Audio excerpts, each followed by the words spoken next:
Delhi public स्कूलचे मधील Delhi public शाळा आहे त्या शाळेचे दोन ड्रायव्हर बस ड्रायव्हर हे गांजा पिताना रंगेहात पकडले गेलेले आहेत. माझ्याबरोबर सूरज कोकटे आहे. त्यांनी आणि त्यांच्या काही मित्रांनी त्यांना रंगेहात पकडलेलं आहे आणि त्यानंतर त्या दोन्ही बस ड्रायव्हरला हे शाळा प्रशासनाकडे घेऊन गेले आणि शाळा प्रशासनाने त्यांना दमही दिलाय आणि त्यांना जाबही विचारलेला आहे आणि त्यानंतर हे दोन्ही ड्रायव्हर पळून गेलेले आहेत. तर आपण बघितलं असेल की अत्यंत गंभीर विषय आहे. तर मनसे आता सध्या येणारे पोलीस स्टेशन मध्ये आलेले आहे. आम्ही आता सध्या वरिष्ठ पोलीस निरीक्षक यांची भेट घेतलेली आहे आणि आम्ही मागणी केलेली आहे की हे दोन्ही बस ड्रायव्हर यांच्यावरती गुन्हा दाखल करावा.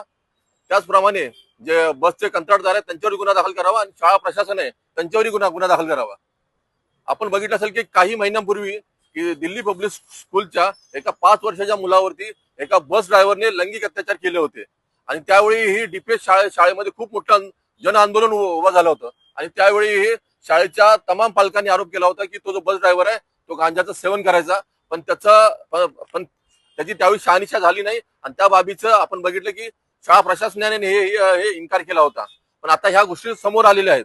तर आमचं म्हणणं आहे आणि त्यावेळी सर्व पालकांची हीच मागणी होती की ह्या ढिसाळ कारभाराला जे जबाबदार आहेत मुख्याध्यापक, त्या मुख्याध्यापकांचं निलंबन व्हावं.